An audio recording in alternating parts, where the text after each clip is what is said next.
Hello and welcome to episode 20 of Establish the Collection. I am Cody Main, joined as always by my co-host Gary Hartman, fresh off a bachelor party trip from Vegas. Gary, back in New York City, back for the football grind. How was your trip in Vegas? It was good, man. Episode 20, here we are, big milestone.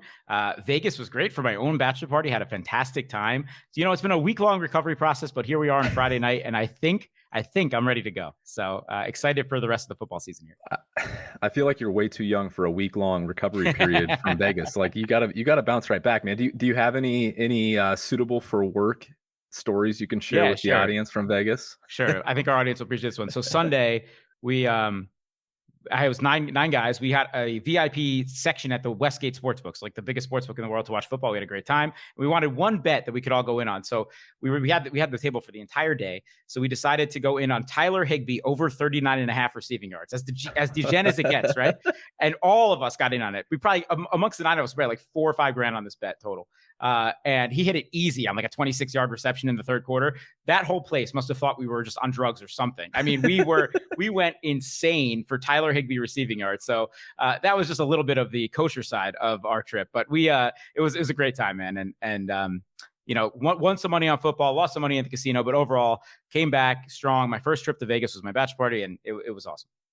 Yeah, Tyler Higbee, sharp bet. Like as our friend Adam Levitan noted on Twitter, 100% of snaps. Exactly. Just an absolute sex role for Tyler Higbee, the tight end in Los Angeles. Nice bet. Nice bet. Yeah, good we were work, pumped buddy. about it. It was the good group bet. It was some good juju going on with that one. All right, excited to get into DFS. We're going to talk a little bit of week 2 DFS. We're going to try and build a lineup here at the end of the show for a very special reason, as we'll give to you guys here in a second. But before we get into football, before we get into week 1 takeaways, before we get into week 2 and beyond, want to give Gary a second to catch the people up on F1. People have been clamoring for an F1 update on Twitter, on the Establish the Run Collectibles Discord. People want to know what's going on in the F1 world. So, Gary, I'm gonna limit you to 60 seconds. Okay, good. I'm just kidding. You got more than 60. You got more than 60 seconds, but give me an F1 update if you would. 60 seconds is good because we just came back from Monza in Italy. The Temple of Speed is what they call it. And it was quite the race, resulting with the highlight, unfortunately. We would like to say the highlight was the winner and the runner-up, but the highlight really was another contact between the current championship leader in Max Verstappen and Lewis Hamilton, the GOAT. They collided once again, took themselves out of the race. This is the second time this happened in 4 or so races. It last happened in Silverstone in England. And now the race between these two is as tight as ever. Verstappen was awarded a grid penalty, so he's going to have to start further back in the next race. But basically, this is one of the craziest seasons ever by, well, you can kind of compare it to a LeBron Kobe. You can compare Verstappen to Luka, kind of where he may be in the current status of F1, but we have a nose-on-nose race. And meanwhile, we are just coming off the heels of what F1 calls silly season. It's basically their NBA offseason. Players move, drivers move around, but they do it right in the middle of the season. So basically, Mercedes, which has Lewis Hamilton, has the GOAT. They have been the constructor, the GOAT. They've won the Constructors Championship for, I believe, the last 6 or 7 seasons.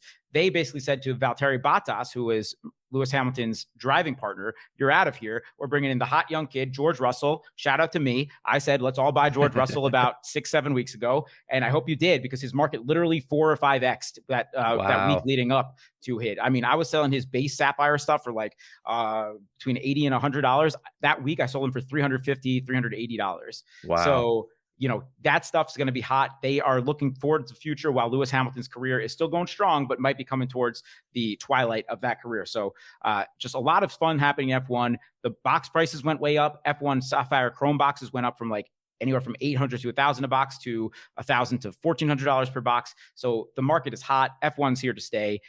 And all I've heard about is more and more United States people, United States citizens getting into F1, watching that Netflix docuseries. It's a strong market, and it's very exciting. And we're right. We're at the last third of the season right now. So. Yeah, we just talked about this before we came on. Like the podcast that I listened to, and many of you probably listened to, the Dan Le Batard show. One of the gals on the Le Batard show is obsessed with F1, and that's one of the biggest podcasts, one of the biggest sports podcasts in America. So, okay, so we got about a third of the season left, right? So what's the next couple of months look like for anybody, for the uninitiated, for anyone trying to get into the F1 hobby? What's the next couple of months look like for them? Yeah, so we are off this week, and then they're back for a race next Sunday. Especially everyone that is like us, that you're listening to this podcast. I'm assuming you're a big fantasy, big DFS player. Get up a little bit earlier on Sundays. You're probably going to get up to start setting your DFS lineups anyway. Mm-hmm. If you get up even a little bit earlier than that, I'm talking like 7, 8, 9 a.m., depending on where the race is, you can catch that F1 race. We are going to be in for a the tightest battle you could possibly imagine between Lewis Hamilton and Max Verstappen to win the championships race, and as well as Red Bull and Mercedes, the teams that they race for the constructor championship, as well as you'll just see a bunch of fun storylines as people start to leave teams. We know where people are moving. George Russell is the guy I just brought up. This is literally the second best card you could possibly have of him. This is his red variation out of 5 sapphire card. I'm sending this out to get graded. As you can see, it's in the card saver here. You could look for him as he is going to end his career with Williams and move to Mercedes next year to drive alongside Lewis Hamilton. And there are storylines galore. There's competition galore. And I would say if you still haven't up to this point, check out the Netflix docuseries and get into it, because from a card market perspective, there's money to be made here. That's for sure. So not only will your spouse hate you for waking up at 10 a.m. and starting to build lineups for DFS for that Sunday, right, as it goes into 11 a.m. and noon and 1 p.m. And then all of a sudden you're watching football for 7 hours. Just get up a couple hours earlier. Ignore your spouse, ignore your fiance, ignore your girlfriend. Settle down on the couch, 7 a.m. It all kicks off. F1 racing. No better warm up than a Grand Prix. Start pre-gaming at 7 o'clock. Right. All right. The people came for football. We've got a week under our belts. And as someone that's been writing Showdown Slate after Showdown Slate, shout out to me. If you guys haven't checked out the Showdown product on the site, all of the DFS product on the site, I mean, it's been absolutely incredible so far. So go check that out, establishforlearn.com. Subscribe weekly, monthly, season, whatever you want to do. But I highly encourage you, if you're here for the card content, you're probably somebody like us who's a bit of a degenerate, wants to gamble anyway. Well, better way to do that than DFS, weekly fantasy sports. So go check that out. But, having a data point under our belt at this point gives us a whole lot of information to talk about, whether it confirms our prior thoughts heading into the season, or whether we need to make some changes now that we've got a week of information beneath us. So why don't we kick it off with some of the biggest takeaways from week 1 and what that means going forward. We're going to try and keep it to quarterbacks, because if we go real deep into skill positions here, we're going to be here for over an hour, which we probably are anyway. Let's kick it off with Russ, because the Seahawks kind of let Russ cook a little bit, and not in the sense that he dropped back 50 plus times in their game against the Colts, but they let him cook in the sense that he threw for 4 touchdown passes, 254 yards, was 18 for 23, threw an absolute gem of a week 1 game with Shane Waldron. They dropped back on 42% of situation neutral pass plays, which again, not a crazy amount of pass plays, but they were pretty much in control of this whole game. The one thing that I do want to take away from Russell Wilson's week 1 performance, and something that I'm encouraged about going forward, is that Waldron did utilize play action pass on 43% of Wilson's dropbacks, which is huge. Absolutely. Anyone that's been paying attention, we know the play action is really big for quarterbacks' efficiency. We know the play action is great for them putting up numbers. Obviously, great sign for Russell Wilson with new offensive coordinator Shane Waldron. Do you have any takeaways from Russ's first game? Anything you're looking at going forward with this card market? It's been relatively flat since since that week 1 game. And I think we've actually seen him improve a little bit as far as MVP odds go.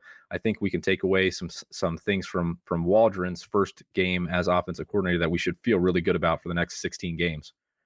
Yeah, my main takeaway is that the Waldron effect is in full effect, and it looks good so far, right? And here's what I would say. You just said that Russell Wilson market has stayed pretty flat. That is good news if you're still looking to buy Russell Wilson. I will say, I hope this episode gets out before kickoff for 4:05 Eastern time on Sunday, because he has another fantastic environment coming up this Sunday, I believe, at home against Tennessee, who looked just absolutely lost. Yeah. And we know their defense is not very good. And I believe that game has a 54-point over-under. Russ is definitely one of my favorite DFS quarterbacks this week. There's no way around it. And I think that, those MVP odds, if you want to get in on that, I would say now is the time. The same thing we talk about with card markets, opportune times to get in on these things. It applies for those types of things. And I think now is the time to keep buying on Russ, where, we're about to have another, it appears to be a soft game where I believe he should put up big numbers again. I think that play action, effective play action game calling will continue to thrive. And I'm in on Russ. I'm in on Metcalf, and I'm in on Lockett. Very excited to see what this Seahawks team can do for the rest of the season. Definitely excited to just see, what I hope to be a let Russ cook for the entirety of the season. I don't know about you, but I'm bullish on Russ from DFS, fantasy, and card market. Yeah, exactly. Speaking to those MVP odds, he moved up, now has the 5th best odds, aggregate odds for MVP behind Mahomes, Stafford, Brady, and Kyler Murray, the guy that just cooked up that Tennessee Titans secondary. So he does get that week 2 matchup against that same secondary. Murray had 289 yards and 4 TDs through the air, 38 total points for that Cardinals offense. Again, I think, as you mentioned, DFS this week, MVP odds, card market, very exciting for Russ's market, I think, at this point.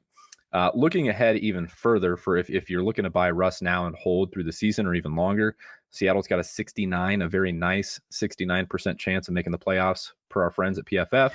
They've got the 10th easiest remaining schedule. I think that we're looking at this point going into week 2. Hopefully you guys are listening to this podcast before the Sunday kickoff, as Gary mentioned. But I think going into week 2, this is the cheapest we're going to see Russ the rest of the season. I agree. I don't think he's going to come down from here. I'm really, really, really bullish on Waldron and his effective play calling. Obviously, Russ is a baller. He just needed somebody to help kind of magnify that, if you will. So yeah, I just firmly believe that this is the cheapest you're going to get Russell Wilson the rest of the season. So if you were waiting for a time to buy, I would suggest not waiting any longer. I agree. And that said, if you're listening to this after Sunday and you own some Russ capital, see how he did. I hope he did what we're expecting on Sunday. Take a look as he continues to grow here on this season, but you will have selling opportunities, I believe, as the Russell Wilson train continues to roll, throughout this 2021 season. No doubt about it. All right. Russell Wilson balled out week 1. Very excited about his performance. A guy that kind of struggled, surprisingly struggled, Josh Allen. His card market was still up slightly. His Prism base PSA 10 was up about 10% after week 1's dud. I don't know what to take away from the week 1 loss. Despite Pitt kind of handling that game and Josh Allen not looking like the Josh Allen that we saw in 2020, I'm not really panicking at this point yet. Buffalo still ranked 9th in situation neutral pass rate. We know this offense is going to want to throw as much as possible when Brian Daboll is calling plays.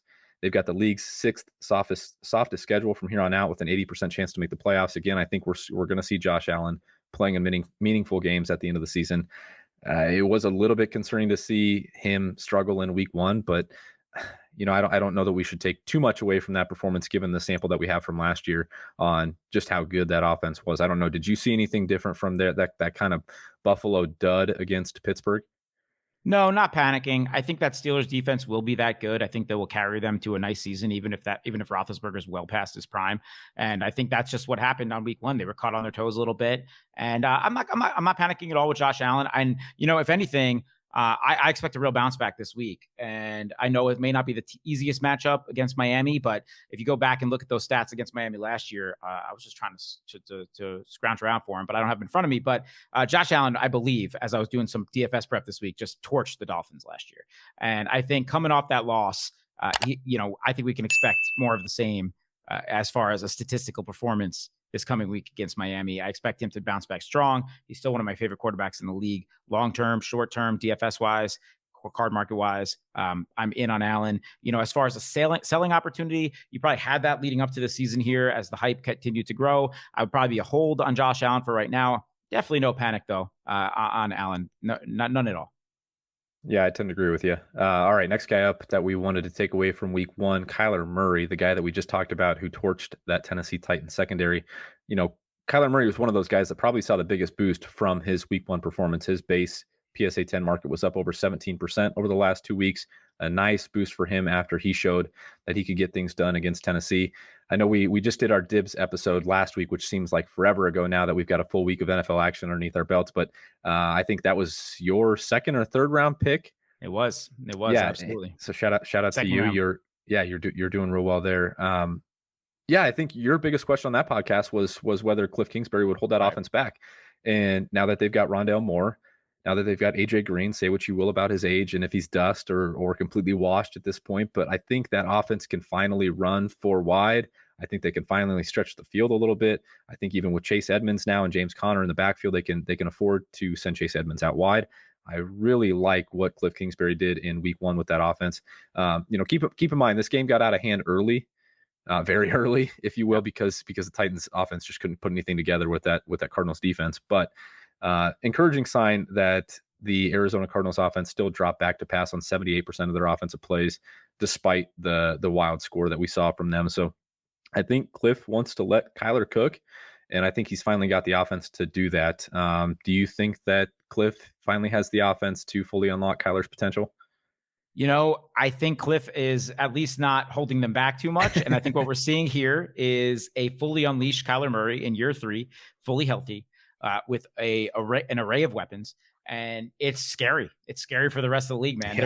There's a reason that he was the third fantasy quarterback from an ADP perspective coming into this year. And we're seeing it. And like we were seeing this, we were seeing flashes of this before the shoulder injury last year, before the middle of the season. And I mean, now, if that's just a preview of what we're going to get for this year, and I get that the Titans, they played the Titans last week. Right? I get that they were just kind of dust, but whatever it may be, he looks good to me. I'm excited about Kyler. He's had a strong market since he's come out. Obviously, number 1 overall pick, flashy player.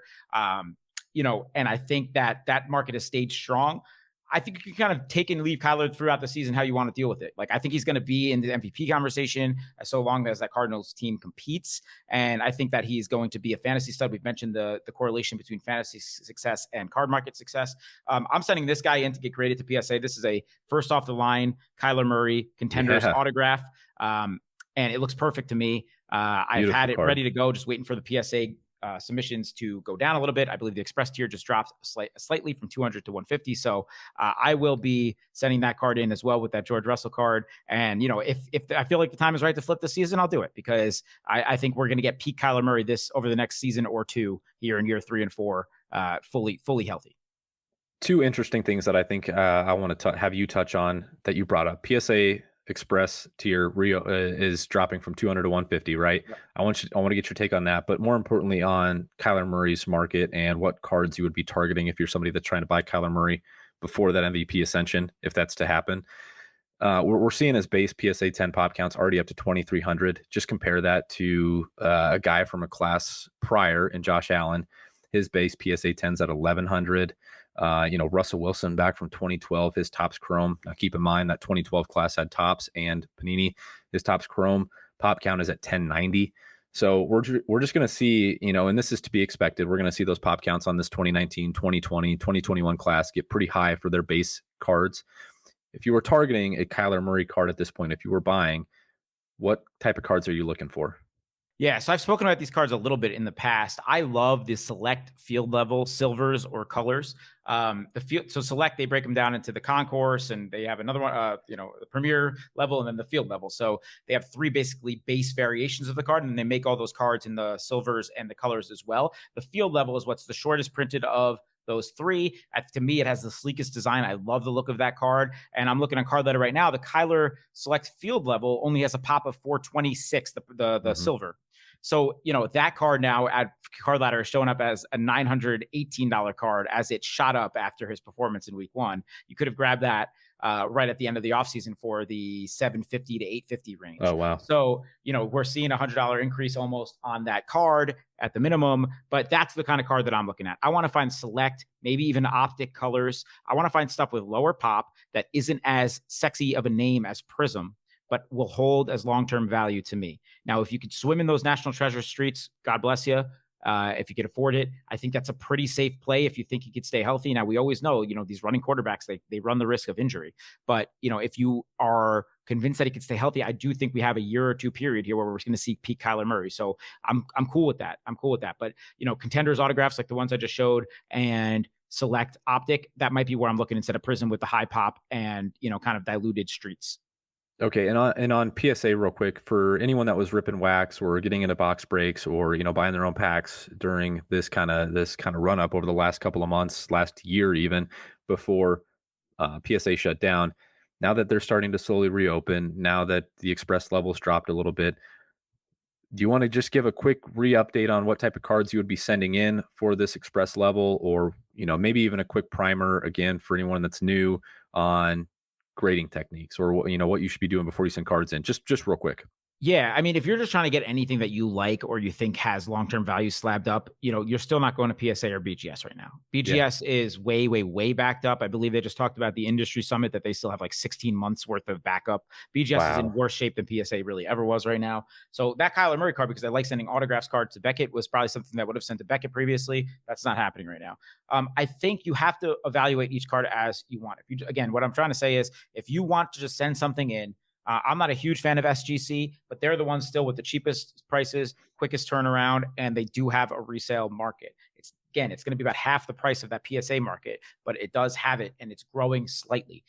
So that is where I'm going. If you're just trying to get anything slabbed up, but if you are sending something in that you think has sustaining long-term value and is already worth more than, let's say, $200, because it's not going to be worth that $150 price to just send it in that express tier. Yeah. Then I'm cool. Go to PSA and you'll get it back within a reasonable time. Those two cards that I just said, the George Russell and the Kyler Murray. Obviously, those are cards that are both going to be well over four figures just raw. So, that makes sense to spend that 150 and get that whatever incremental value it will go up if it does great. So that's what you got to do with grading. Every card's different. If you have any specific questions, feel free to hit us up in the Discord. If you're a subscriber, hit me up in the DMs. I'd be happy to give any advice as far as grading is concerned. Very good advice, as I imagine PSA continues to slowly reopen and slowly bring prices down a little bit. Speaking of newer classes, boxes that were just being ripped, Jalen Hurts. No one's card market saw a bigger boost in week one or following week one than Jalen Hurts. Tough to find a cleaner box score for somebody, too, especially from a DFS perspective. Went 27 of 35, 264 yards, 3 touchdowns, added 62 yards on the ground on 7 rushing attempts. I think he looks like a pretty good fit. I don't want to take too much away from a matchup against a Falcons team that looks like they might just outright be tanking or not able to compete in the league. But, he's another guy extremely pass heavy in neutral situations, dropped back on 70% of plays while the game was within one score. I think the biggest question, if you're looking to buy Hurts now, which I think we may have already missed the window if we weren't buying this offseason or prior to week one, the biggest question is, does this short-term value sustain? Or do we see this Eagles team struggle? Do we see them not contend for games come January? What does the rest of season outlook look like for someone like Jalen Hurts? Should people that are holding Jalen Hurts now be looking to sell? Should they hold? Should we still be trying to buy Jalen Hurts before the full-blown eruption happens heading into the rest of the season? Where are we at on Jalen Hurts? Yeah, it's hard to speculate on a guy like Jalen Hurts for a couple of reasons. One, the Eagles did not have any expectations coming into the season. He comes out super, super hot in week one in a soft matchup. And, I don't think anyone expected the Falcons to look that bad, but hey, they did, and he capitalized. He's got a couple of young receivers that look the part so far, and like Rager and Smith, and a couple good tight ends. And the other thing that makes that this difficult is right now his base PSA 10 is only at a pop of 343. And we know that's going to continue to go up, right? Those orders are still coming back in. People definitely sent those in back on the Super Express a year ago. So, that will continue to go up. The other thing with Hurts is we have no idea what the rest of the season will look like for someone like Hurts. But if it does continue to go along this path, he is someone that meets the criteria of hobby success. We've seen these dual threat quarterbacks in big markets have success previously. So to me, this is an opinion thing. If you think Jalen Hurts is that guy, if you think Jalen Hurts has a long-term NFL career, if you think the Deshaun Watson offseason noise was just that noise and they're fully committed and this is what they're building around and you believe in Nick Sirianni and all that good stuff, feel free, invest in Hurts. If I have Jalen Hurts personally, I want to see how he does this coming week in a matchup that is supposed to be in the preseason schedule, a tough one against the Niners. However, you look at what the Eagles just did. They're home, West traveling East. The Niners in that second half at least looked very gettable on the defensive end. So, if he performs in this game, you might have real selling windows. So, again, to me, it's an opinion thing. Whatever you feel like with Hurts in the pot, just know that the pop reports will continue to go up. All right, another guy, before we get into some more questionable names, another guy that I'm bullish on after week one, and week one didn't really change my opinion. I think this was kind of expected. Baker Mayfield lost to the Kansas City Chiefs. Cleveland lost at Arrowhead. I don't think that was really all that surprising of an outcome. I didn't really see anything from Baker Mayfield to have me concerned. I think the biggest concern would be the fact that Odell Beckham is yet to return to the field. Obviously not a good sign. The fact that they're running out, behind Jarvis Landry, Donovan Peoples-Jones, Anthony Schwartz is out. So the receiving core gets really thin. behind Jarvis Landry. So hopefully we get a quick return from Odell Beckham. But the biggest takeaway for me regarding Baker Mayfield and the Browns is the fact that they're still favored to win the AFC North. We have some concerns about Lamar Jackson, the Baltimore Ravens, that we'll get to here in a second, but they've got the softest schedule, according to PFF, remaining in the league. So I feel really good if there's going to be a short-term buying window for somebody like Baker Mayfield, or if you're holding, just continue to hold. No reason to get concerned. His market fell a little bit recently over the last couple of months, down around 10%, but it's held pretty flat, just his base market. Yeah, Baker's a guy that I'm still interested in. I think he's going to be playing in meaningful games come December, January, and maybe they make a deep playoff push. I don't know if that team's got this type of ceiling to compete with the Buffalo Bills and the Kansas City Chiefs teams, but an AFC team that I'm very excited about.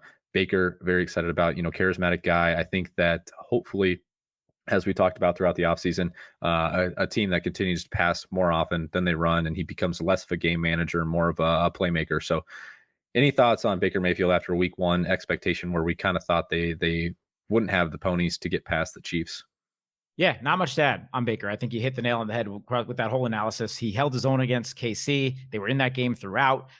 They have a matchup coming up this week where they're heavily favored. And I would think maybe you'll have, because he kind of took a huge spike at the end of the offseason as people were anticipating this Browns team. And then it quickly steadied out, it looks like. I think you'll see that maybe come to fruition again as they maybe develop a big lead. And we've seen more of a Nick Chubb game coming up here. I think you'll see little peaks and valleys with Baker throughout the season. But to me, he's a buy still. This Browns team has a bright future. He's at least a buy until that playoff-ish time comes.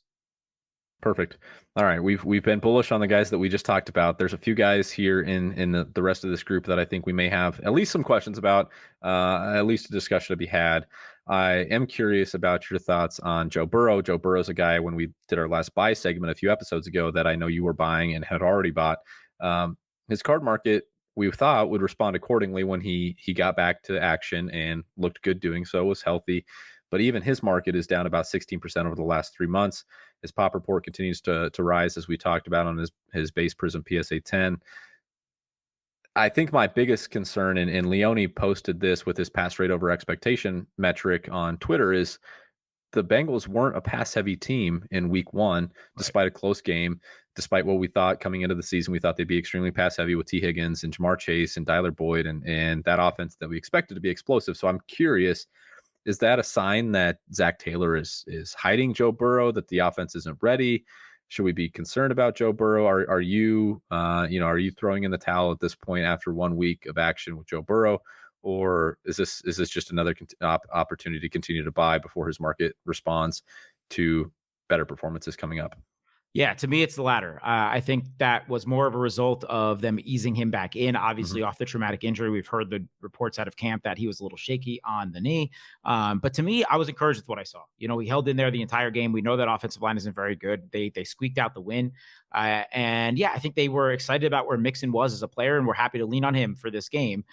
Resulted in him being the perfect lineup for GPP winning DraftKings lineups, which good for Joe Mixon. But I think we will see plenty of big Joe Burrow dynamic days as they're going to be playing from behind in many matchups this season.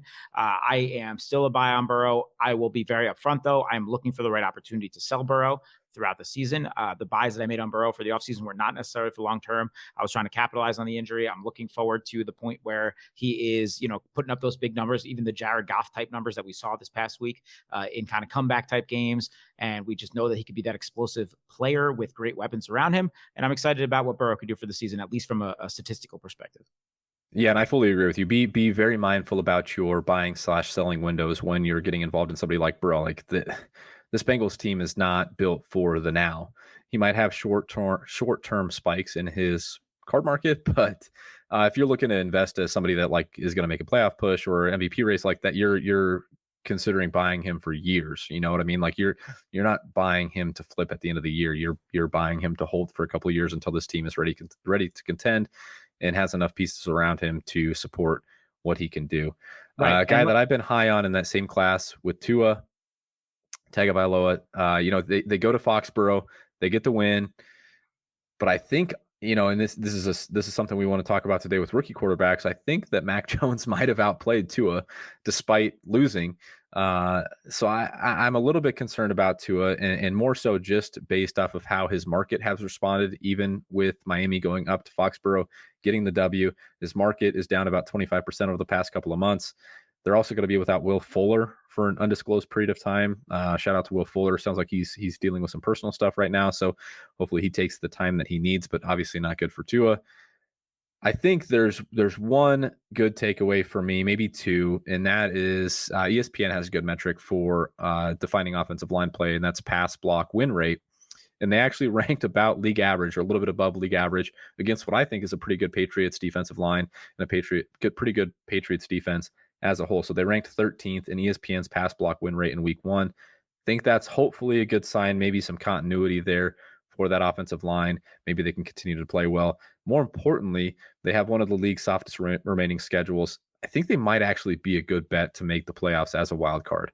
So I'm not fully hitting the panic button on Tua, but I just think that enough of the card market might be questioning his upside that they're just selling at this point. I don't think there's enough people buying into Tua's upside like we've got with Burrow, like we've got with obviously Justin Herbert in a whole different stratosphere like we've got with Hurts. I think he might kind of be the forgotten guy of that class.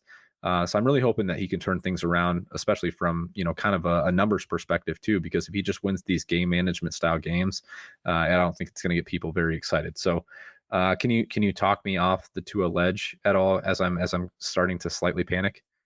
Yeah, I'll just say what you just said. Well, it was correct. We'll need to see more than these game management style type games for Tua's market to ever start to increase. I'll say this as a Tua buyer, somebody like you that is interested in Tua. I think that the best thing that could have happened with this is him, coming off at least subpar eye test performance in week one, and now coming to face a Bills team that didn't expect to lose in week one and did. So I think we might see bottom for Tua coming off this week if I think the Bills will do what I expect the Bills to do against Miami this week, which is go out and win that game pretty convincingly. I know that those AFC East matchups aren't always that easy, but I'm kind of bullish on the Bills this week. So, if it does go that way and the Bills win that game by a score or more and Tua kind of tries to claw his way back but doesn't, you might have one more week here where we might hit a bottom for Tua, and then hopefully that soft schedule opens up for him. He's able to kind of propel his team on the back instead of kind of trying to tread water to wins, and we will see Tua's market try to go up. Again, we can't overreact to week one too much. There's so much more football to be played. Yeah. There are, again, these teams, what did Belichick always say about the first 3 or 4 weeks of the season, that it was just extended preseason? We know very little about what these teams really look like yet. And, if you were bullish on someone in the offseason, there's no reason to fully hit a panic button yet. All right, I can take a deep breath. I'll take a step back from the ledge. I'm not selling any Tua yet. I'm going to continue to hold on to like you said, I don't want to overreact, and especially them taking a game that I wasn't fully expecting them to win in Foxborough. Good sign. I just hope we get more opportunities for Tua to put up numbers alongside those victories. All right, a guy that I just wrote up in Monday night's game. You're going to do this to me?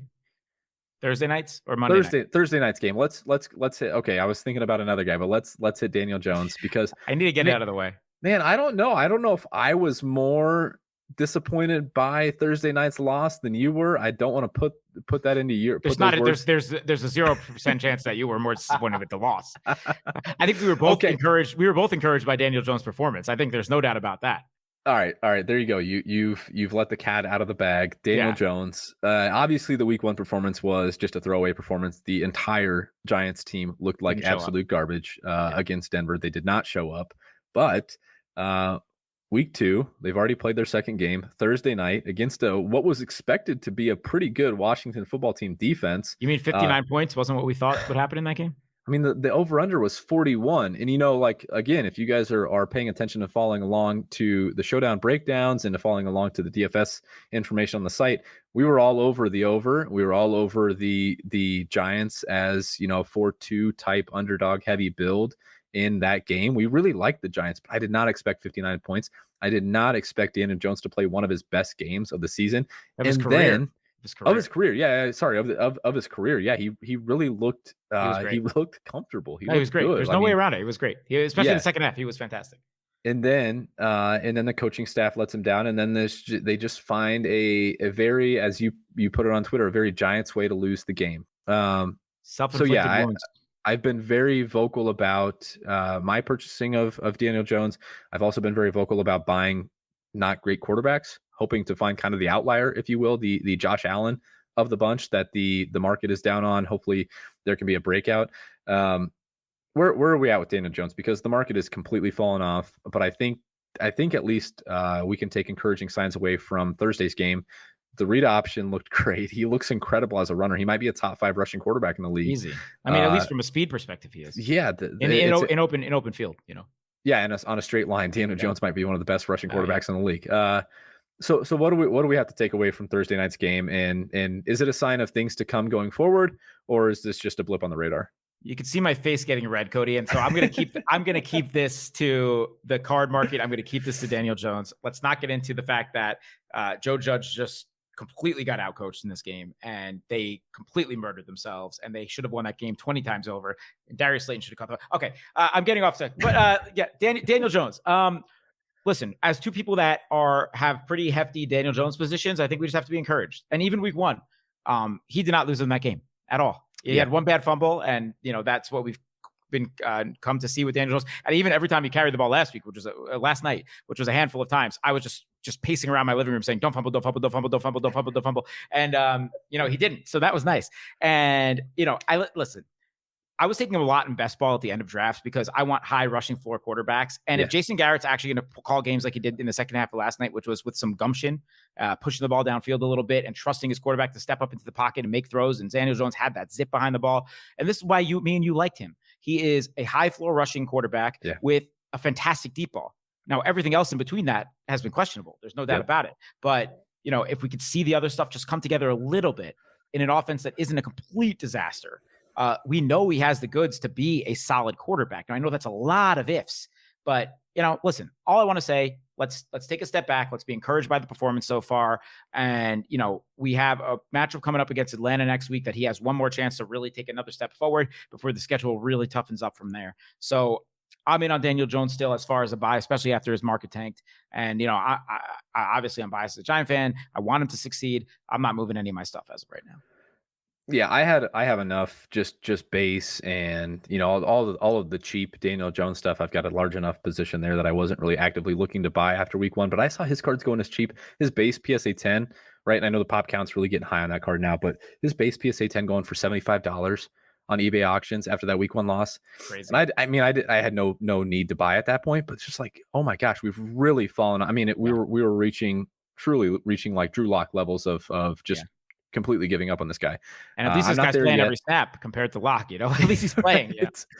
I'm not there yet. As you mentioned, the Jason Garrett thing, play calling in the second half. Actually, his first drive was incredible. I don't know if that was just scripted. No, that's the one thing he can do. He could script create plays. a beautiful script, a beautiful first drive script. And then they had a lull during the game where it's like, oh my gosh, we're just back to regular old Jason Garrett, and then he looked incredible for the second half. So the one biggest question mark that we had going into the offseason, we were pretty encouraged about the weapons. Kenny Golladay, Sterling Shepard back into the slot, which is clearly his natural position. He looks incredible. He looks great. The draft pick in Kadarius Toney, obviously he hasn't played much, but if necessary, Kadarius Toney's there, right? You have to be encouraged about that. He does exist. And then Darius Slayton, who is probably just a younger version of Kenny Golladay. So, if Kenny Golladay at least could catch the ball in his time in Detroit, he couldn't last night, but Darius Slayton is the most frustrating guy, man. He makes the most beautiful catches and then drops the balls in his hands. It's, I had Evan Ingram like chills, spines, flashbacks down my spine last night when he dropped that ball. Philly game. Yeah. I knew the second he dropped that ball, the Giants were losing that game. I didn't think it was going to happen in the fashion it did, but I knew they were losing that game. And it was almost too poetic how they lost that game with getting the suck out on the missed field goal only to have jumped off sides, which probably wasn't actually offsides really anyway. Offsides. Yeah, it was really just a microcosm of the entire game because every single time the Giants did something well, they immediately did something poorly or had something taken away. So it was, that's what happened, right? They got lucky, they missed a field goal, immediately jumped off sides, made the field goal. It's just that was the entire game. So yeah, they had that game won. I actually think they were the better team last night. Yeah, and the coaching staff and special teams just screwed them. All right, hold on, Daniel Jones. Don't completely throw in the towel. If you've made it this far with us, there's no reason to after yesterday, to try and offload any position. I guess if things go nuts because people like us are like, oh yeah, we're back on the Daniel Jones bandwagon. maybe take a little profits off the table if you bought low enough, but I don't see his market spiking nearly Agreed. that much. So hopefully we've got some time left on Daniel Jones still, just from that 2019 Prism class. Maybe we've got a few years left before the wheels entirely fall off. One guy that I am considering throwing the entire panic button behind is Lamar Jackson. I've written up Lamar Jackson on Monday night against the Raiders. Fully expected them to win that game, fully expected them to go into Las Vegas, not have any issues putting away this Raiders team. And I think they just got outclassed. They looked good for a while, but that offensive line, he was pressured on 44% of his dropbacks. The receiving core is completely banged up. Now, Marquise Brown's status is in question for week 2. They've got a Chiefs team that comes in as 3.5 point road favorites. Like, I just think this might be a situation where injury situations have piled up on the Ravens and they just won't be able to overcome them. Ronnie Stanley looked like he was getting completely worked by players that I thought were less than. I don't really feel good about any position on the Ravens' entire roster outside of Lamar Jackson. So if Lamar Jackson's going to be a one-man show, I don't know if this is a situation where if I've got any Lamar Jackson, and I know I took him in our dibs draft, like, I don't really feel great about that at this point. Can you talk some sense into me on Lamar Jackson? Or are you in the same situation, same boat as me, kind of panicking where the Ravens team might be this season? Unfortunately, we're in the same boat. I just has one of those feels that this is like everything going wrong for this team, despite the talent. And the other thing was I actually bet on the Raiders in that game to win money line. I thought, first game ever. I kind of had that feeling going into the season. First game ever with fans, in Vegas. I had that feeling going into the season about Baltimore. And I hate to say this because, like, obviously we know the talent, but when he has the ball in his hands down, needing to go win a game, he just doesn't exude the confidence, at least this season, that I feel like he's about to take him down the field and win a game. And like, it's a shame because I love him as a player. Obviously he's only 2 years separated from an MVP season, but it's not there for me right now. And like, I would love for him to prove both of us wrong. And put that Ravens team on his back in a way that Russ or Mahomes can, and keep them competitive despite their shortcomings and despite their bad luck. But I'm not feeling that right now for this team. There's the Browns in their division. There's the Steelers in their division with a great defense. There's the Browns with a great all-around roster. And I just don't know what the path is for this team to have real success this year. So yeah, I'm scared of Lamar if I'm holding any, which luckily I'm not from a card perspective, but I'm scared. I'm definitely scared. You might have a little bit of a long-term hold on your hands if this gets out of control too quickly. Yeah, it didn't seem like the market overreacted too much to Monday night's game, and that may just be a small microcosm of the fact that game was actually entertaining. It was nationally broadcast. Great game. Great game. It was crazy endings, like multiple times. It's just the primetime island games have been incredible this year, given some of the duds that looked like they were going to be. Don't worry, Jaguars Bengals only like 2 weeks away for Thursday night. No, but I just don't think the market's reacted enough. So if you're kind of in the same position that Gary and I are in, and you've got some Lamar, or you've got Lamar on dibs, and you want to quickly sell before maybe the wheels fall off of this Ravens roster. Coming into the season, we were both pretty excited, I think, about what the Ravens did. They brought in Sammy Watkins, who looked good in week 1, as Sammy Watkins does. They brought in Rashad Bateman via the draft, and he looked like he could potentially be the wide receiver 1. I think Marquise Brown showed us a little bit in week 1 as well. He looked good, but now he's banged up.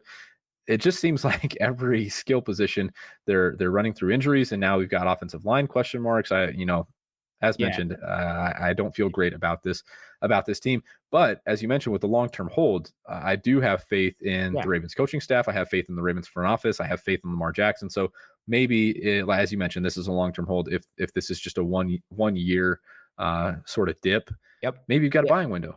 I totally agree. They just might be a 2022 team, and that's fine. And you and I think are both, and hopefully this doesn't rub our listeners the wrong way too much, but I think we're both pretty optimistic people. So I think we recommend buys more than we don't. And I think the fact that we're both sitting here basically telling you we would sell Lamar for 2021 if you need the liquid says something.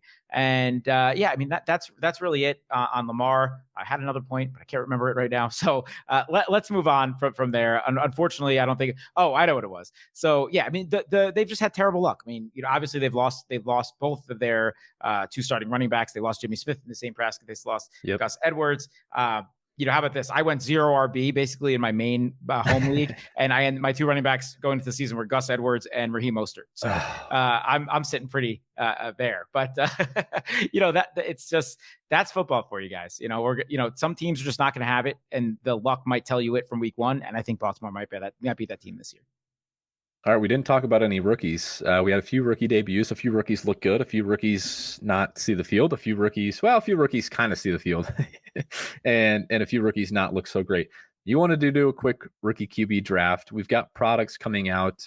Do you have? I hate to put you on the spot, but do you have a product list of when to expect actual rookie cards? I can get something up, no problem. We just had the 2020 Panini Donruss release, not Donruss Optic, just straight Donruss, which is basically the same as Optic, but all paper. It's kind of like the Bowman to the Bowman Chrome. But within that release, it was a better one for this year because they did put the coveted downtown insert in there, which is a fantastic insert that people covet. So, you'll see the Trevor Lawrence, Justin Fields, Trey Lance of the downtown, which is a great looking card. So that was the one that just came out. Let me get up the card release calendar while we kind of set this up. I thought it would be a fun exercise for us to kind of go back and forth and talk a little bit about the first round rookie quarterbacks for this year. Yeah, with just the two of us, we've basically got 4 of the 5 quarterbacks going to be drafted if we do a 2-round draft. So obviously Trevor Lawrence, Justin Fields, Trey Lance, Zach Wilson, and Mac Jones. So one of those guys is going to be the odd man out, and is going to feel pretty bad about himself not getting drafted by the illustrious Established Collection podcast. That's true. But hopefully we get some products soon. We can get our hands on some products soon, because I think there are some takeaways from week 1 and just playing time and how coaching staffs are handling these quarterbacks. I think there's going to be some edges to be had in terms of finding which ones to get our hands on early at the cheapest price tag. So with that, when can we expect? Do you have anything in front of you yet when we can expect products? Yeah, so we just had the Donruss football come out about last week. Next week, or in a couple weeks, looks like we have Origins football, which is a solid product. It doesn't get too much love except for around the time of release. So it looks like we do have some time before we have some real football releases. I think that's kind of more of a testament of Panini being backed up still. But I think we're looking more at, and we don't have set release dates for some of this stuff yet. So we're looking more at the end of October, early November for some of the good football stuff to come out, like Mosaic and Prism, everything like that. So once that stuff does come out, obviously we will be looking at, we will have a good sample size under our belt of what these quarterbacks have done, which is great. Beautiful. All right. I'm going to give you the 101 since you recommended the pick, and I want you to have to pick last. So go for it. Who's your 101? Yeah. So, and I want to preface this by saying I'm looking at these picks as short and long-term plays. I think all of these guys will eventually see the field, bar maybe one if things go exactly right for that team this season. So this is my overall take on this guy as a card and as a market.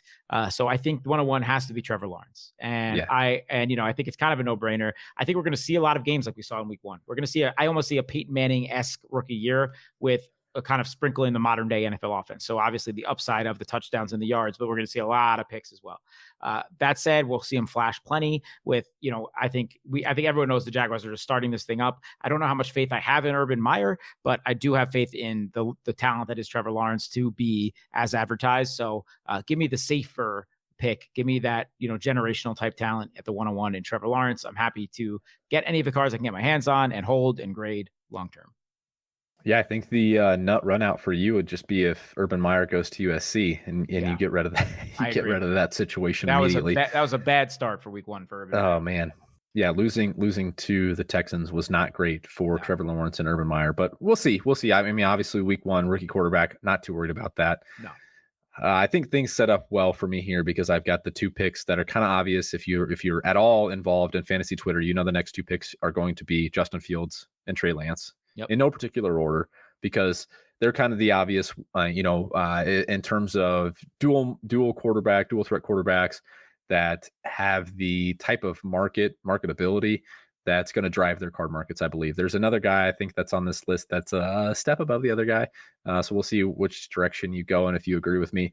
But I think Justin Fields and Trey Lance are a clear tier 2 behind Trevor Lawrence ahead of this next group of guys that you've got to pick from.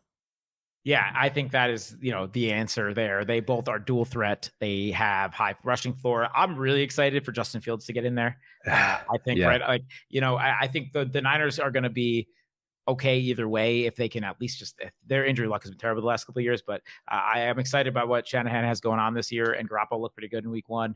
I think Lance will get sprinkled in, but he's, hopefully he gets the field towards the end of the season. But either way, long term, I'm excited about him. But Fields, man, I think he's, from a fantasy perspective, especially, like, I think he's just got this upside that we're really excited about. He's kind of like, it's underrated that he has like almost a Cam Newton type frame, Yeah. and it's exciting.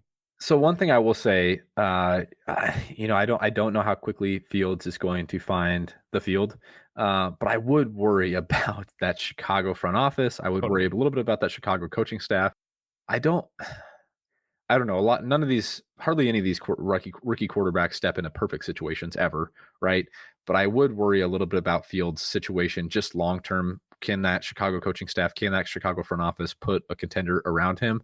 Whereas Lance, once he touches the field in that Kyle Shanahan offense with the team that's built around him, I think that's kind of immediate success, right? I think that a lot of people believe that. That's why Lance is kind of the popular best ball pick this offseason, just in the sense that once he sees the field, there's going to be success there. I think it'll be success in terms of being able to put up numbers, but I also think it'll be success in terms of finding his way into playoff games too. So I guess if I'm going to be forced to pick which one was my 2.01 versus my second round pick versus my first round pick versus my second round pick, I think I would lean Lance ahead of Fields if I had to. Yeah, fair enough. I think for a long-term outlook, that's totally fair. I think short-term, I'm obviously more bullish on Fields. Long-term, Lance. So anyway, that leaves me with a tough decision here, right? And I mean, I think there are arguments to be made both ways. And obviously, I'm talking about Zach Wilson versus Mac Jones. Mm-hmm. And, that is New York versus Boston. Tale as old as time. And I think I'm gonna surprise some people here, but I think I'm gonna go with the more upside play from a flash perspective. When you mix New York market, which is above the Boston market, in my opinion, at least from an upside perspective, from a hobby perspective, and you mix just if he does get surrounded with the right pieces and right coaching staff, you mix that talent, that arm strength, the gunslinger. Give me the gunslinger over the quote unquote game manager. And I'm not saying Mac Jones is a game manager. I know how talented he is, but I think any success that Mac Jones has will be with a huge core around him, with that perfect stable base built around him, where I think Zach Wilson would be the one propelling the Jets to any success. And I don't know if either team will actually get there. Mac Jones is probably a lot closer than Zach Wilson is, but I wanted to, this, and maybe this is just the kind of investor I am. High risk, high reward. High risk, high reward. I will take Zach Wilson with my last pick here, which I think is probably the unpopular pick amongst most people. But I like that upside. I love that arm. I've always been a little bit higher on him than it seems like the DFS community and fantasy community has been. And I'm a New Yorker. I hate the Jets actually, but I hate Boston even more. So give me Zach. give me Zach Wilson. It's a tough decision though. I think all 5 guys are solid bets. Doesn't it just say something about what we should expect Zach Wilson's market to be when we get Prism, when we get Mosaic, when we get these actual flagship products? Doesn't it just say something about his market that he was the second overall pick? He's in the New York market. He has that downfield ability, big arm. Actually has some dual threat ability that people kind of underestimate just because we've got Justin Fields and Trey Lance, and Trevor Lawrence even has some dual threat ability. But Zach Wilson can take off and run too. Doesn't that just say something about his market, what we should expect of it coming out when products are released? He's not going to be, I think, a sought after card when products are released, because I think so many people are going to be chasing Lawrence and Fields and Lance. I think he is gonna kind of be the forgotten guy, and you might have even taken a contrarian take, taking him over Mac Jones. Yeah. So just speaking to when products actually come out, then man, I mean, we might get Zach Wilson kind of cheap, Justin Herbert style. Especially from being a New York quarterback. And like, I was encouraged with what I saw. He didn't look amazing. And he had 6 sacks, I believe. And that offensive line's a concern, especially with Becton going down. But if they could just keep him upright enough, I'm encouraged by the raw natural talent that the Herbert style. Like I was betting on Herbert's talent before anyone even knew that he was that. I'm not saying Zach Wilson's going to be Justin Herbert. He is not going to be Justin Herbert. I can tell you that right now. But I do love the idea of taking the gunslinger, taking that modern day dual threat type quarterback over the guy that also has a ton of talent, but isn't the purely gifted guy that Zach Wilson is. I'll take that chance with that last pick, even if it comes back to bite me in the long term. That's my thought there. I'm with you. All right. Do you want to get into some week 2 DFS? Yes, let's do it. All right, so Absolutely. the reason we wanted to talk about week 2 DFS today is because DraftKings not dropped another kind of one of these collectibles slash DFS large field tournaments that we have some interest in. We've mostly kept it to sports here, and we're going to use DFS as kind of a keeping it to sports here. This isn't really a sports collectible, but if you're on DraftKings, they have a $100 buy-in for a Bored Ape Yacht Club ape for first place. So what does that mean? If you guys aren't aware of what a Bored Ape is, you need to check it out. You've probably seen the avatars on Twitter, but you guys need to check out what the Bored Apes are. If you've been familiar with the NFT community, and Gary and I are by no means NFT experts, but we've been playing around in these streets, especially with the Owners Club coming out recently with NBA Top Shot. But what the Bored Ape Yacht Club is basically a collection of 10,000 profile pictures that were minted as NFTs on the Ethereum blockchain. And it kind of follows the same general principle of, the CryptoPunks. It's one of these that's randomly generated digital items that, basically you get certain attributes assigned to your ape, again, randomly generated, that then create some sense of rarity. As I'm trying to talk through this thing, probably sounding like an idiot. All of you NFT experts out there are probably like, Jesus, this guy knows. You make perfect sense to me, Cody. So anyway, DraftKings has secured an ape that they're giving away to whoever wins first place in this contest. And as you can see, it's basically first or last. First place gets a Bored Ape that is valued at around $170,000, I would say at the current moment. And second place gets $2,000. So quite a stark drop off. There's 2,020 entries. Again, $100 buy-in fee. You're playing for the rights to an ape. And shall you win, that ape will be transferred from DraftKings to your wallet. And it's then yours to do with what you want. You can set it as your avatar on Twitter and flex to all of your online friends. You can sell it immediately for cash or Ethereum, whatever you choose to do. But Gary and I talked about it off air. It is a collectible. It's not a sports collectible, but it is kind of one of those blue chip NFTs that we're interested in, that we think has upside. And we wanted to kind of build a DFS lineup around that and hopefully take this bad boy down and split the profits 50-50 when we do. So with that said, I've done my kind of preliminary week 2 DFS research. I know you've been grinding your GPP research. You're max entering the week 2 Millie Maker. So I think you're probably ready. Do you want to kick things off? Do you have a stack in mind? Do you have some low on running backs you want to start with? Where's your week 2 leverage point, kicking off point? Let's talk it through quickly, just because we have 4 o'clock Eastern games that are all over 50 points, right? And that's going to be the interesting point of the slate, the interesting pivot point of the slate. Which ones do you address? Which ones do you go to? Do you try to get pieces of all of them? How do you want to go about it?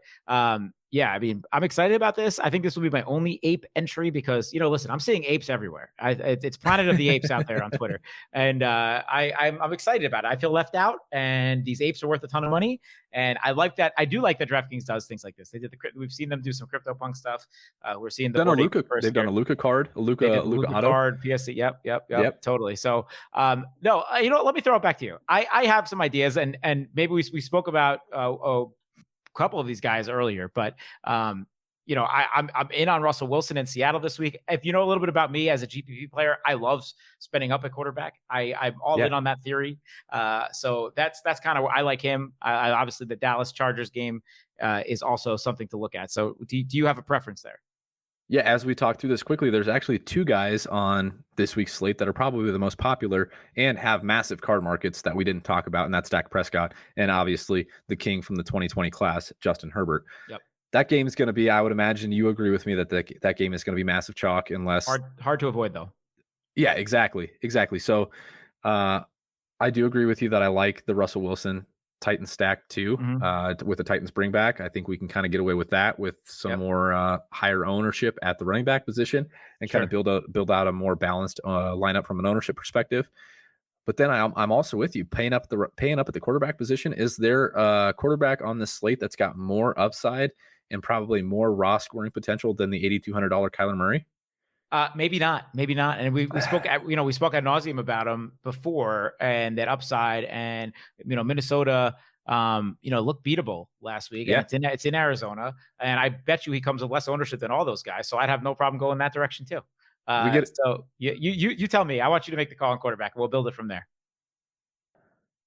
I'm I'm looking cool at going Herbert. I'm cool going Wilson. I'm cool going Murray. I'll tell you this between Herbert and Dak. Little secret to everyone. I'm much bigger on Herbert this week than Dak is. At home for the Chargers. I think the $100 difference with the softer matchup. I like Herbert a lot more to have a ceiling game than I do Dak. home quarterback, home favorite. Keenan Allen looks like he's going to be an absolute monster. They've got Mike Williams. They've got Austin Eckler out of the backfield. Let's start with Herbert. Nice. Because I'm with you. I think we can find ways to be different, and I think there's enough ownership's going to be flat at running back. Let's just say that much, because there's enough positions with upside that I think if we're worried about the cumulative ownership of our lineup, that we can get a little bit different at running back, or maybe our bring back or tight end, and we can kind of get a little bit different here. So I want to ask you, in these fields where there's about 2,000 people, you don't need to have the stone nuts, right? You don't need to have the perfect lineup like you would in a Millie Maker. Are you willing to double stack Herbert here? Would you single stack with a bring back? What's your preferred strategy here with Justin Herbert in your lineup? Obviously, I think you need at least a single stack. I'd be fine with a double stack as well. And I think you can get contrarian within the chalk, right? So like even on the bringbacks, I don't think you would necessarily have to go directly to the Cooper Lambs, although you might want to in a 2,000 person field. But I'm huge on somebody like Zeke this week, who I think is that mid tier running back at 6,200. The Chargers are much more beatable on the. I don't know if that was right English, but are much easier to beat on the ground. And I think people will be maybe fading off him a little bit with those chalky receivers. And, he still outsnapped Tony Pollard by 50 snaps last week. So that's somebody that I'm interested in just to get a little bit different. That's more from a GPP full-on perspective. I don't know if you need to do that in a 2,000 person contest. So to me, it looks like ownership at let's just keep it with the Chargers here quick. I think the ownership on the Chargers wide receivers is actually going to be somewhat manageable. And in fact, I think we're going to get Mike Williams at pretty low ownership because there's so many guys in that $6,000 price range that are going to be there. We're not playing Mike Williams for his median projection right now. We're not playing him to score 15 points. We're playing him for the big upside, the deep passes, the 2 touchdowns.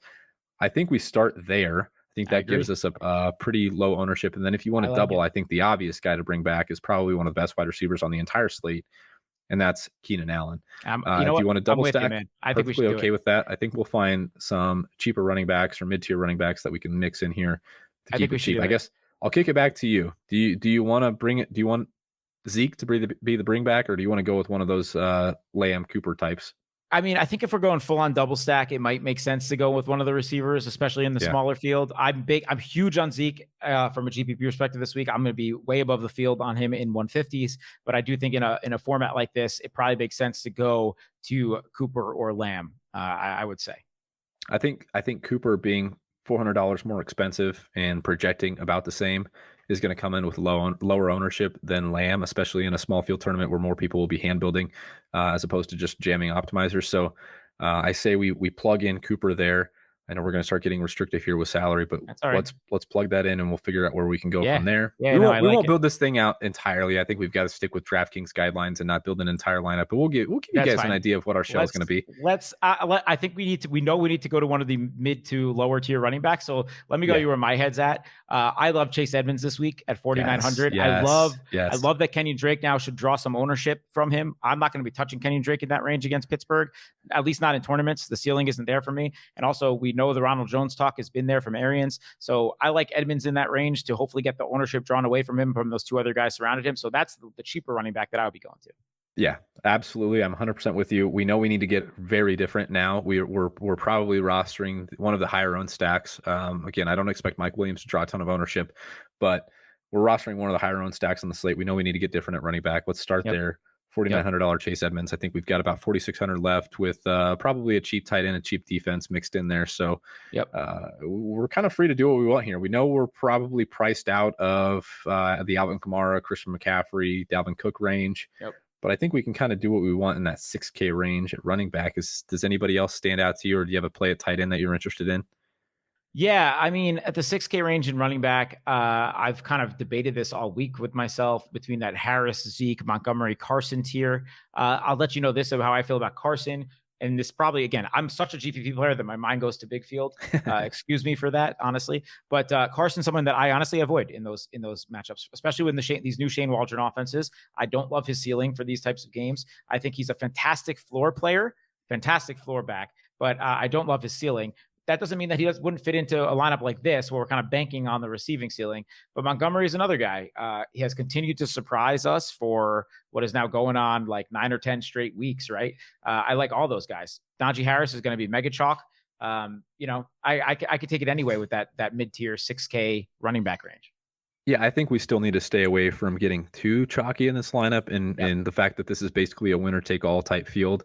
I think we need to be mindful of that. And with that said, I think we go with David Montgomery. I like it.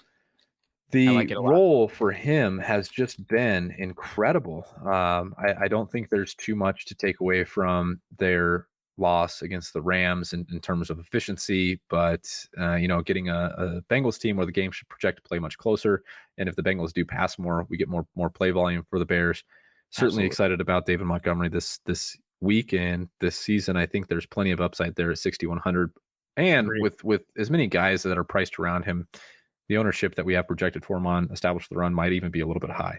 I agree. And, I'll say this just from a card market perspective. If I was so encouraged to see him come out of the gate in a tough matchup last week and continue to roll. And, we know running backs don't have that high of upside, but once Justin Fields comes in there, and if the Bears start to kind of be a little bit of more of an exciting team from a aesthetic perspective, from a fantasy perspective, that's one of those running backs that, again, those prices are never going to blow you out of the water. But if you want to buy low in bulk and you continue to see him, you think you continue to see him roll and that Chicago team surprises, it's somebody that you could see some opportunity arise from a card perspective. There's no doubt about it.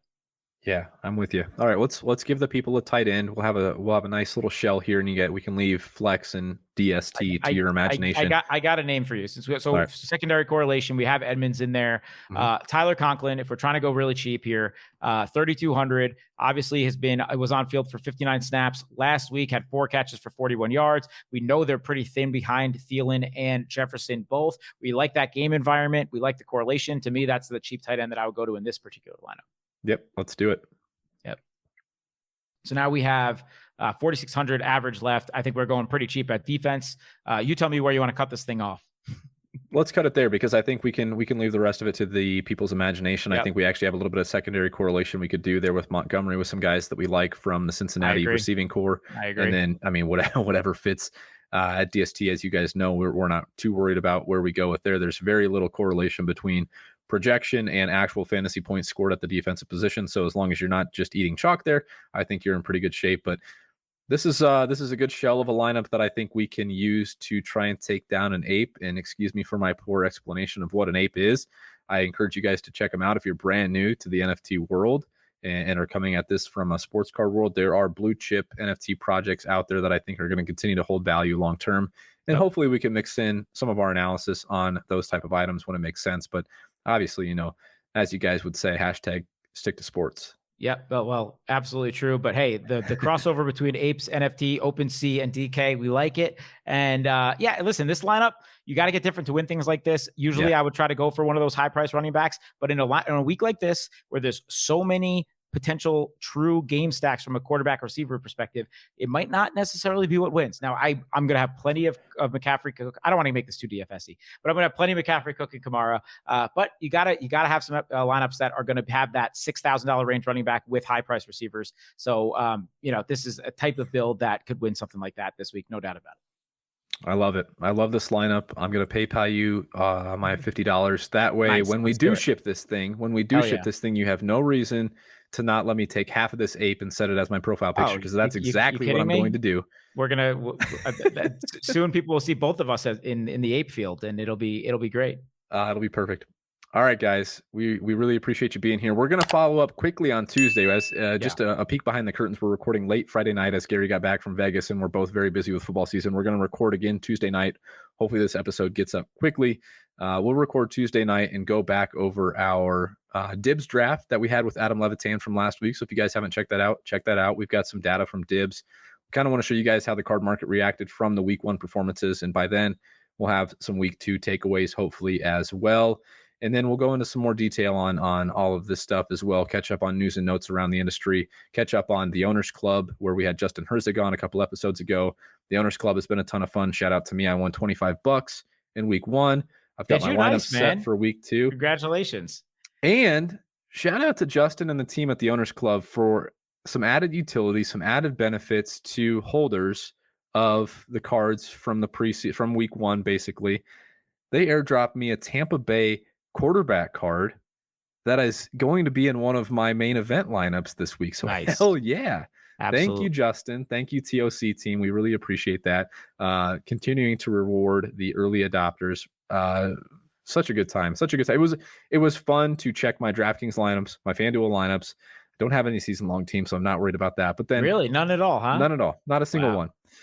But then also check my TOC lineups and see that I was winning $25 as I had a down week in the DFS streets. So Totally. if you guys haven't yet, check out TOC, the Owners Club NFT from Own the Moment. And do us a favor, check out Dibs, our friends at Dibs. You know, we're excited to revisit that draft next week. We're going to keep that going throughout the season. Dibs are good friends to the show now. If you want to sign up for Dibs, you haven't yet, we have a link that you can do for us through our show. It's dibs.app.link/etc.